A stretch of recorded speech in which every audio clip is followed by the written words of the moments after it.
পরিচয় তো বিয়ে হওয়ার পর থেকে দেখার বিয়ে হয়, কিন্তু কথাটা এই তো 1 সপ্তাহের মতন হলো। আচ্ছা কথা বলি। আচ্ছা, আপনার ছেলে মেয়ে কয়টা আছে? আমার একটা ছেলে একটা মেয়ে। ছেলে বয়স কত? ছেলের বয়স 18, 18। মেয়ের বয়স? মেয়ের বয়স 7। 7। তাহলে এই কথার ছোট ও ও যেগুলো বললো সেগুলো কি সত্যি? হ্যাঁ, আপনি ডাকছেন ওকে?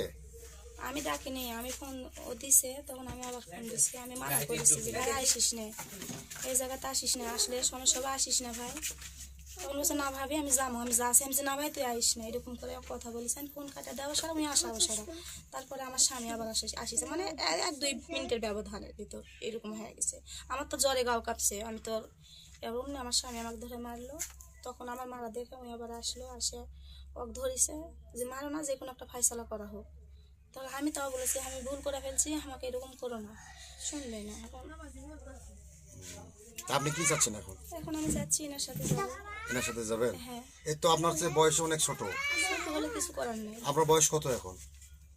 কত হবে 30? 30 হবে। হতে পারে। ও 30 হতে পারে।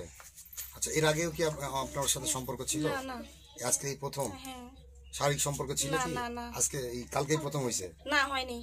শারীরিক সম্পর্ক হয়নি? না না, ওগুলো কিছু না, টাচই তো হয় না আমাদের সাথে। আচ্ছা, টাচ হয়নি তো আপনি বিয়ে করতে চাচ্ছেন কেন? এখন আমার এই সংসারটা আমাকে এখন আমাকে স্বামী যে আমাকে ভাত দিবে না, ডিভোর্স দিবে জি, তাহলে আমি কি করবো বলেন? আমার মাথার উপর কেউ নাই, আমি একটা এতিম মানুষ। আচ্ছা, আমার স্বামী এখন আমাকে এই ভাতই দিবে না, মানে থুবেই না, এক কথা। তাহলে সেটা আগে আপনার ভাবা উচিত ছিল। ওটাই তো আমার ভুল, ভুলটা তো আমার ওই জায়গাতেই। রাতে জ্বরের ওষুধ যখন চাইছেন তখন আপনার না আমি চাইনি ওষুধ, আমি চাইনি। তো এই আমি ওষুধ বলতেছে যে- খাসি, আমার এখানে ওষুধ আছে, এই যে আমি ওষুধ দোকানে থেকে আনা খাসি। আমি বলছি ভাই আমি ওষুধ খাসি, তো বলছে না ভাবে তোমার জ্বর ছাড়েনি, রোজা কেন থাকবে নি, আমি ওষুধ লিয়ে দিই। আমি বলছি, না আমার লাগবে না, আমি এন করে তক্ক করছি মোবাইলও। তক্ক করা ফোন কাটা দেওয়া সারা উনি আসিছে, অমনি আমার বাড়ি এলা আইছে।